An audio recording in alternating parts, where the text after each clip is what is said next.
दोस्तों HPSC SDO की हम प्रिपरेशन कर रहे हैं, जो अभी रिसेंटली 153 वैकेंसीज अनाउंस हुई हैं ऑन डिमांड।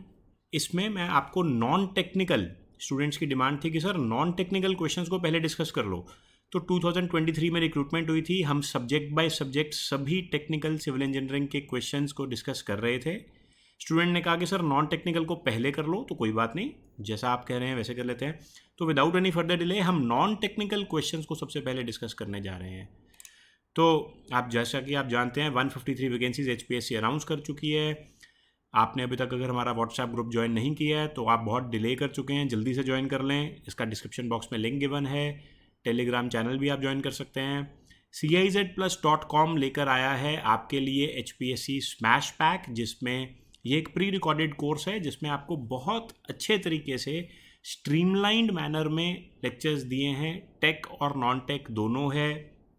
इसमें कॉम्प्रिहेंसिव लेक्चर्स भी हैं कुछ सिलेक्टेड सब्जेक्ट्स के।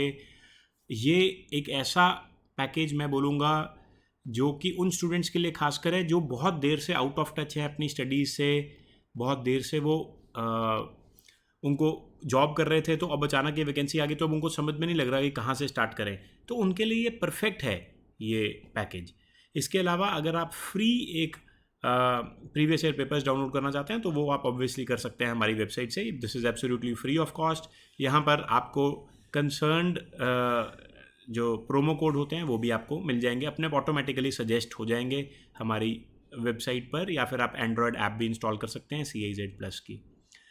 तो दोस्तों 12 अगस्त से ऑलरेडी इसकी filling of online application start हो चुकी है। आई होप आपने अभी तक कर लिया होगा, अगर नहीं करा तो जल्दी से कर लें, लास्ट मोमेंट की वेट मत करें। लास्ट डेट है 1 सितंबर, 5 बजे तक आप इसको अप्लाई कर सकते हैं। तो अब स्टार्ट करते हैं हम फर्स्ट क्वेश्चन। ये है HPSC SDO 2023 screening test fully solved. तो मैं सब्जेक्ट बाय सब्जेक्ट सॉल्व कर रहा हूँ। ये है एप्टीट्यूड के क्वेश्चंस। सबसे पहला क्वेश्चन देखते हैं। देखिए, if P is equal to Y% of Z and Q is equal to Z% of Y, then which of the following statement is true? P is equal to Q, P is smaller than Q, P is greater than Q. Relationship between P and Q cannot be determined. Question not attempted. तो देखिए बहुत easy question था, simple straight forward question. अगर आप engineer हैं तो ये आपके लिए चुटकियों का सवाल है। P किसके बराबर होगा? यहाँ पर मैं लिख देता हूँ। P कैसे लिखूंगा? P will be equal to Y%, यानी कि Y/100 into Z, and Q will be equal to Z% of Y। तो हम देख सकते हैं P और Q ये दोनों बिल्कुल बराबर लग रहे हैं, YZ/100 और ZY/100। तो इसलिए इसका आंसर क्या होगा? Option A will be correct, P is equal to Q। Next question हम देखते हैं। The sum of first 3 prime numbers is. तो यहाँ पर मैंने स्टूडेंट्स को, इंजीनियर्स को जो BTech होल्डर हैं, MTech होल्डर हैं, उनको कन्फ्यूज होते हुए देखा है कि प्राइम नंबर क्या होता है। तो प्राइम नंबर वो नंबर होता है जिसके डिवाइजर्स अगर हम देखेंगे, एक तो 1 डिवाइज़र होता है और वो खुद नंबर इटसेल्फ उसका डिवाइज़र होता है, और कोई 2 नंबर डिवाइज़र नहीं हो सकते। तो प्राइम नंबर यानी कि वो किसी और से डिवाइड नहीं होता, जैसे कि 2, 3, 5, 7, 11, 13, 17, 19 एंड सो ऑन, इस तरीके से। तो जो सबसे छोटा प्राइम नंबर होता है वो है 2। 1 प्राइम नंबर नहीं होता, 1 is not a prime number. तो अगर मैं फर्स्ट 3 प्राइम नंबर्स की बात करूंगा तो वो कौन से होंगे? 2, 3 और 5। तो इनको सम करूंगा तो 2 + 3 + 5 यानी कि 10। तो उसका करेक्ट आंसर बन जाएगा 10। बहुत सिंपल है। एक और इम्पॉर्टेंट बात यहाँ पर बता देता हूँ, थोड़ी आगे पीछे की नॉलेज भी दे देता हूँ ताकि इस बार के एग्जाम में पता नहीं क्या पूछ लें। तो देखिए 2 जो है ना, this is the only even prime number. अगर जितने भी आप प्राइम नंबर देखोगे, सिर्फ 2 इकलौता इवन प्राइम नंबर है, बाकी सारे ऑड होते हैं प्राइम नंबर्स। दूसरी बात, अब क्योंकि हम प्राइम नंबर्स की बात कर रहे हैं तो यहाँ पर मैं ना जल्दी से इंटीजर की बात कर देता हूँ। इंटीजर, होल नंबर और नेचुरल नंबर, ये भी बता देता हूँ।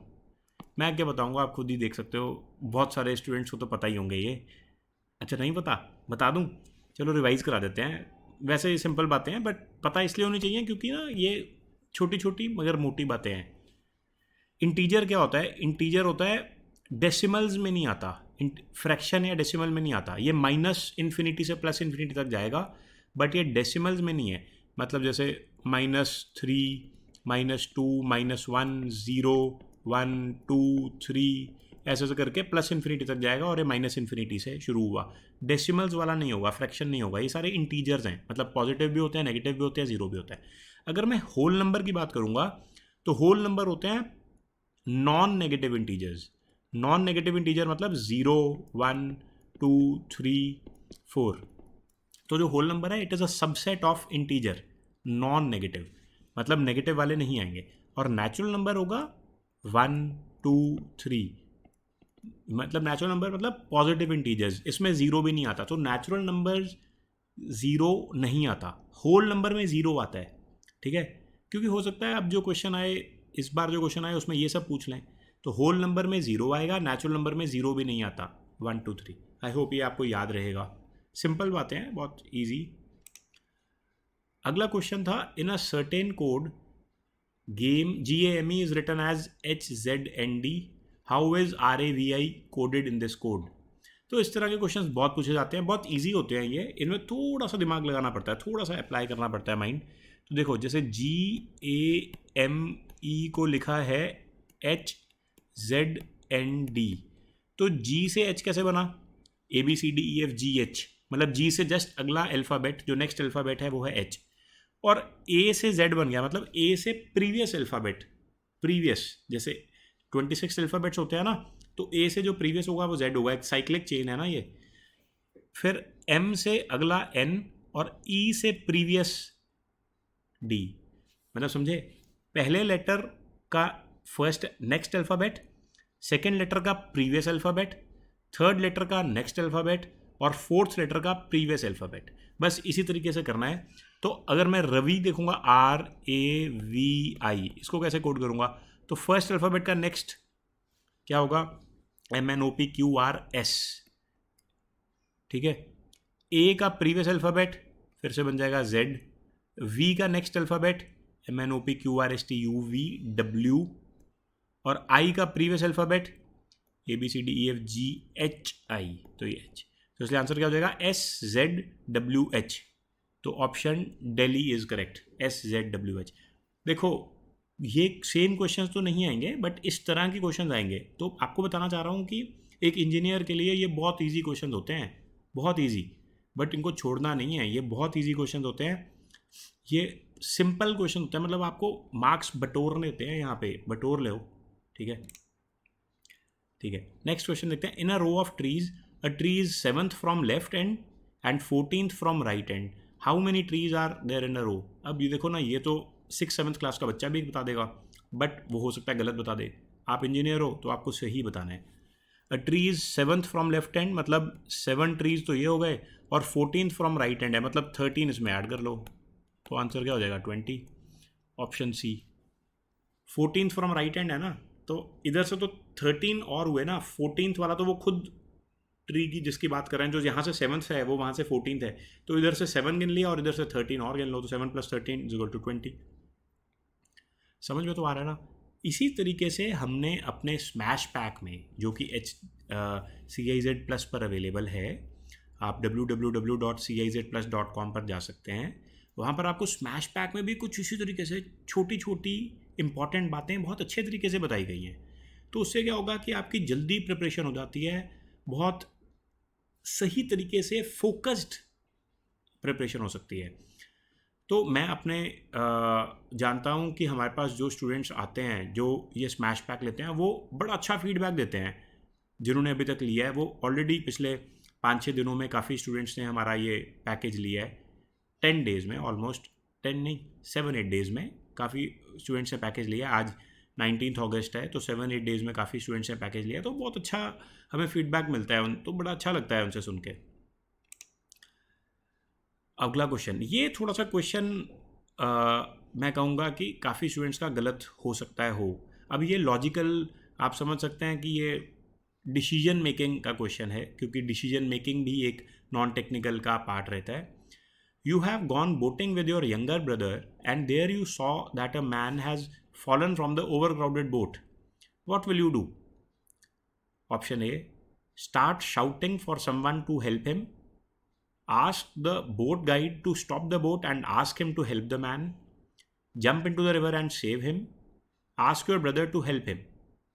तो देखिए यहाँ पर अगर आप अपने यंगर ब्रदर के साथ गए और वहाँ पर आपने देखा a man has fallen from the over crowded boat, उस केस में आप क्या करेंगे? तो आपके पास ये चार ऑप्शंस हैं, क्या करेंगे? Start shouting for someone to help him, ये तो बिल्कुल नहीं करेंगे, क्योंकि शाउट क्रिएट करना मतलब पैनिक क्रिएट करना। तो जब भी आप डिसीजन मेकिंग लेते हैं उसमें कामनेस एक बड़ा इंपॉर्टेंट रोल पे करता है। यू शुड बी काम। तो ऑप्शन ए इसीलिए नहीं हो सकती क्योंकि आप काम नहीं हैं।